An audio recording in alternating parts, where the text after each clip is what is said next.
ನಮಸ್ಕಾರ, ನೀವು ನೋಡ್ತಾ ಇದ್ದೀರಾ ಸ್ಪೀಡ್ ನ್ಯೂಸ್ ಕನ್ನಡ. ನಾನು ಸಂತೋಷ್ ಕಶ್ಯಪ್. ತಮಿಳುನಾಡಿನ ರಾಜಕೀಯ ಗವರ್ನೆನ್ಸ್ ಹಿಸ್ಟ್ರಿಯನ್ನು ನೋಡ್ತಾ ಹೋದಾಗ ಅಲ್ಲಿ ಒಂದಷ್ಟು ಉದಾಹರಣೆಗಳಿದೆ. ಸಿನಿಮಾ ನಟ ನಟಿಯರಿಗೆ ಮಣೆ ಹಾಕಿ ರಾಜಕೀಯದ ಗದ್ದುಗೆಯನ್ನು, ಸರ್ಕಾರ ರಚನೆ, ಮುಖ್ಯಮಂತ್ರಿಗಳ ಗಾದಿಯನ್ನು ಬಿಟ್ಕೊಟ್ಟಿರುವಂತಹ ಅಭೂತಪೂರ್ವವಾದಂತಹ ಉದಾಹರಣೆಗಳನ್ನ ನಾವು ತಮಿಳುನಾಡಿನ ರಾಜಕೀಯದಲ್ಲಿ ನೋಡ್ತೇವೆ.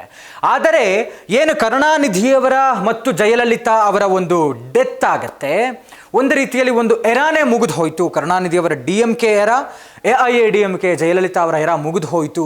ಅಲ್ಲಿಂದ ನಂತರದಲ್ಲಿ ಯಾರು ಮುನ್ನಡೆಸ್ಕೊಂಡು ಹೋಗ್ತಾರೆ, ಯಾರಕ್ಕೆ ಸಮರ್ಥವಾಗಿ ನಾಯಕತ್ವ ಇರುತ್ತೆ ಅನ್ನುವಂಥದ್ದನ್ನು ನೋಡ್ತಾ ಹೋದಾಗ ಕರುಣಾನಿಧಿಯವರ ಮಗ ಸ್ಟಾಲಿನ್ ಅವರು, ಅಪ್ಪನ ಹೆಸರು ಮತ್ತು ಅಪ್ಪ ಹಾಕೊಂಡಂಥ ದಾರಿಯಲ್ಲೇ ಸ್ಟಾಲಿನ್ ಅವರು ಮುಖ್ಯಮಂತ್ರಿಯಾಗಿ 10 ವರ್ಷ ಅಧಿಕಾರವನ್ನು ನಡೆಸಿದ್ರು. ಒಂದು ರೀತಿಯಲ್ಲಿ ಒಳ್ಳೆಯ ಆಡಳಿತವನ್ನು ಕೊಟ್ಟರು ಅಂತ ಆದರೂ ಕೂಡ ಈ ಬಾರಿ ಅವರೇ ಸೋತಿದ್ದಾರೆ. DMK ಪಕ್ಷ ಅಧಿಕಾರಕ್ಕೆ ಬರಕ್ಕೆ ಸಾಧ್ಯವಾಗಲಿಲ್ಲ. ಬಟ್ ಜಯಲಲಿತಾ ಅವರ ನಿಧನದ ನಂತರದಲ್ಲಿ AIADMK ಸಮರ್ಥವಾದಂಥ ನಾಯಕತ್ವವನ್ನು ಕಳೆದುಕೊಳ್ತು.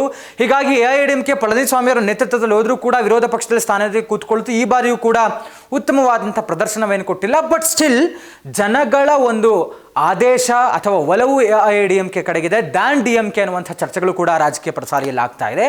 ಈ ಮಧ್ಯೆ ಸಿನಿಮಾ ನಟರಾಗಿ ಒಳ್ಳೆಯ ಅಭಿಮಾನಿ ಬಳಗವನ್ನು ಹೊಂದಿದ್ದಂತಹ ವಿಜಯ್ ಅವರು ಅಭೂತಪೂರ್ವವಾಗಿ TVK ಪಕ್ಷ ಸಿಂಗಲ್ ಲಾರ್ಜೆಸ್ಟ್ ಪಾರ್ಟಿಯಾಗಿ ಮೊದಲ ಅಟೆಂಪ್ಟ್ನಲ್ಲೇ ಈ ಬಾರಿ ಇಷ್ಟೊಂದು ಗೆದ್ದಿರುವಂಥದ್ದು. ಇದಕ್ಕೆ ಬೇಕಾದಷ್ಟು ಸಿನಿಮಾ ಮಂದಿಯವರು ಸೇರಿದಂತೆ ರಾಜಕೀಯ ನಾಯಕರುಗಳು ಕೂಡ ವಿಜಯ್ ಅವರಿಗೆ ಶುಭಾಶಯವನ್ನು ಕೋರಿದ್ದಾರೆ. ಈ ಥರದ ಒಂದು ಬದಲಾವಣೆಯನ್ನು, ಯಾಕೆಂದರೆ ತಮಿಳುನಾಡಿನಲ್ಲಿ ರಾಷ್ಟ್ರೀಯ ಪಕ್ಷಗಳು ಅಲಯನ್ಸ್ನಲ್ಲೇ ಇದ್ದಾವೆ, ಯಾವುದೂ ಕೂಡ ಸಿಂಗಲ್ ಲಾರ್ಜೆಸ್ಟ್ ಪಾರ್ಟಿಯಾಗಿ ಹೊರಹೊಮ್ಮಿಲ್ಲ.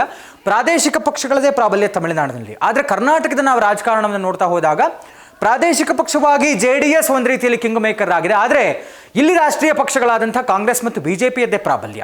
ಹೀಗಾಗಿ ಇಲ್ಲಿ ಪರ್ಯಾಯವನ್ನ, ಬದಲಾವಣೆಯನ್ನು ಮತದಾರರು ಬಯಸಿದರೆ ಯಾವ ಸಿನಿಮಾ ನಟ ಇಲ್ಲಿ ಪ್ರಾಬಲ್ಯವನ್ನು ಹೊಂದಬಹುದು, ಪಕ್ಷವನ್ನು ಅಧಿಕಾರಕ್ಕೆ ತರಬಹುದು, ಯಾರು ರಾಜಕಾರಣಿಯಾಗೋ ಮುಖ್ಯಮಂತ್ರಿಯಾಗೋ ಅಧಿಕಾರವನ್ನು ಹಿಡಿಯಬಹುದು ಅನ್ನುವಂಥ ಚರ್ಚೆಗಳು ಇಲ್ಲಿ ವಿಜಯ್ ಅವರ ಈ ಒಂದು ಅಭೂತಪೂರ್ವವಾದಂಥ ಜಯದ ನಂತರದಲ್ಲಿ ಆಗ್ತಾ ಇರುವಂಥದ್ದು.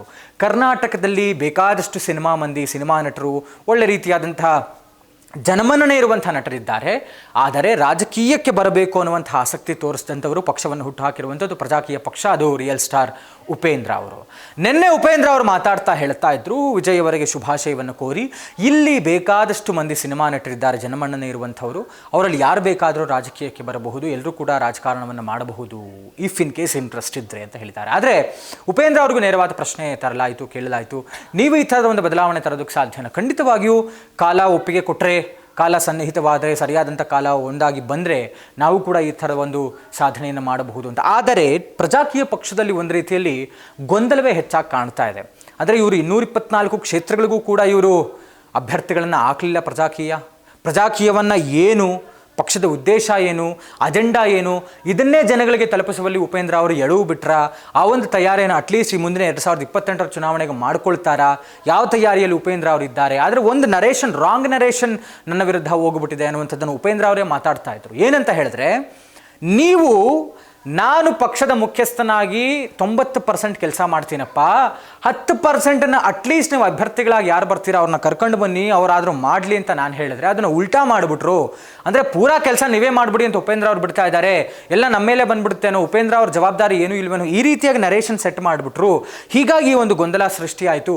ಈ ಗೊಂದಲ ಎಲ್ಲವನ್ನೂ ಕೂಡ ಸರಿಪಡಿಸ್ಕೊಂಡು ನಾವು ಅಭ್ಯರ್ಥಿಗಳು ಸಮರ್ಥರು ಅನ್ನುವಂಥ ರೀತಿಯಲ್ಲಿ ಬಂದರೆ ಪ್ರಜಾಕೀಯವನ್ನು, ಪಕ್ಷವನ್ನು ತಳಮಟ್ಟದಿಂದ ಸಂಘಟಿಸಿ ಖಂಡಿತವಾಗಿಯೂ ನಾನು ಅಧಿಕಾರಕ್ಕೆ ತರುವಂಥ ಕೆಲಸವನ್ನು ಮಾಡೇ ಮಾಡ್ತೇನೆ ಅನ್ನುವಂಥ ಒಂದು ಮಾತನ್ನು ನಿನ್ನೆ ರಿಯಲ್ ಸ್ಟಾರ್ ಉಪೇಂದ್ರ ಅವರು ಮಾತಾಡಿದ್ದಾರೆ. ಹೀಗಾಗಿ ಕರ್ನಾಟಕದ ರಾಜಕಾರಣದಲ್ಲೂ ಕೂಡ ಒಂದು ಬದಲಾವಣೆಯನ್ನು ನೋಡಬಹುದಾ? ರಾಷ್ಟ್ರೀಯ ಪಕ್ಷಗಳ ಹೊರತು ಪ್ರಾದೇಶಿಕ ಪಕ್ಷವಾಗಿ ಸಿನಿಮಾ ನಟರು, ಯಾಕೆಂದರೆ ಉಪೇಂದ್ರ ಅವರ ಇನೋವೇಟಿವಿಟಿ ನಾವು ನೋಡಿದ್ದೇವೆ, ಸಿನಿಮಾಗಳಲ್ಲಿ ನೋಡಿದ್ದೇವೆ, ಅವರ ನಿರ್ದೇಶನದಲ್ಲಿ ನೋಡಿದ್ದೇವೆ, ಅವರು ಏನು ತತ್ವ ಸಿದ್ಧಾಂತಗಳನ್ನು ಹೇಳಕ್ಕೆ ಹೊರಟಿದ್ದಾರೆ, ಬದಲಾವಣೆಯನ್ನು ಯಾವ ರೀತಿ ತರಬಹುದು. ಹೀಗಾಗಿ ಪ್ರಜಾಕೀಯ ತನ್ನ ಸಿದ್ಧಾಂತವನ್ನು ಮುಂದಿಟ್ಟುಕೊಂಡು ಜನಮನವನ್ನು ಗೆದ್ದು ಏನಾದರೂ ಅಧಿಕಾರವನ್ನು ಹಿಡಿಯುತ್ತಾ, 2028ರಲ್ಲಿ ಏನಾದರೂ ಅಧಿಕಾರಕ್ಕೆ ಬರುತ್ತಾ, ಕರ್ನಾಟಕದಲ್ಲೂ ಕೂಡ ಪ್ರಾದೇಶಿಕ ಪಕ್ಷ ಪ್ರಾಬಲ್ಯವನ್ನು ಹೊಂದುತ್ತಾ ಅನ್ನುವಂಥದ್ದನ್ನು ನಾವು ಕಾದು ನೋಡಬೇಕಾಗಿದೆ.